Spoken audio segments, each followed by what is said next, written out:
When you're renovating a house, don't rush in. Live with it, understand how it works, and let your ideas evolve over time. Then you'll get it right. Do the easy things first when it comes to renovating your own home. So look at existing space that you can convert into usable accommodation. So loft conversions and cellar conversions are usually the easiest things to do. And then you look at the more expensive and dramatic projects like extensions and big add-ons.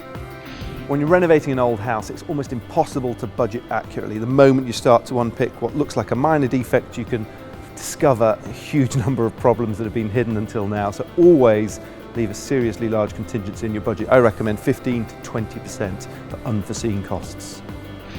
Don't just work out what the house is going to cost to run for today. Apply the government's 12% year-on-year fuel price rises and project that cost forward 10 years. You might get some surprises and it might change the way you think about building the house today. One of the key points to take on board is to know when to splurge out a bit and when you can rein in the costs. Some items like kitchens and bathrooms, you can actually get good looking things fairly cheaply, but other times you've got to spend the money, otherwise you'll be living with it and you'll regret the day you chose to go cheap. In a renovation project, people quite often first think about changing the windows. The reality is that it will take 94 years to get your money back on replacement double glazing. Only change your windows if you need to and spend your money where it's more effective. Spend it on insulation. If you've got an old house and it's got original windows, try to do everything you can to keep those original windows.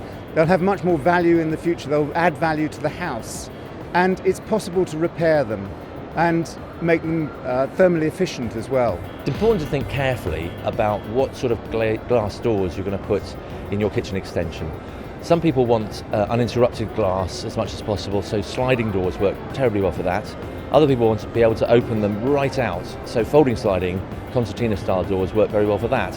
And it's important to think about which one suits you best. I always think making repairs is far better than replacing elements of old buildings. So remember that old adage, do as little as possible and no more than is necessary.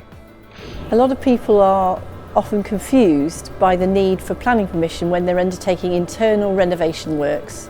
Clearly, planning permission really doesn't get involved in the internals of a building unless obviously it is listed, and then a listed building application would be required. So to rejig a kitchen or a bathroom, you can just get on and do that.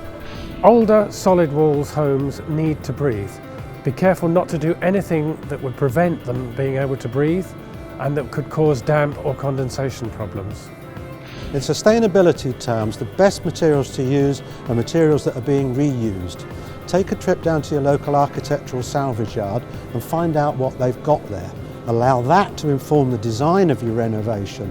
That'll improve sustainability, reduce the CO2 footprint and keep the character of the original building.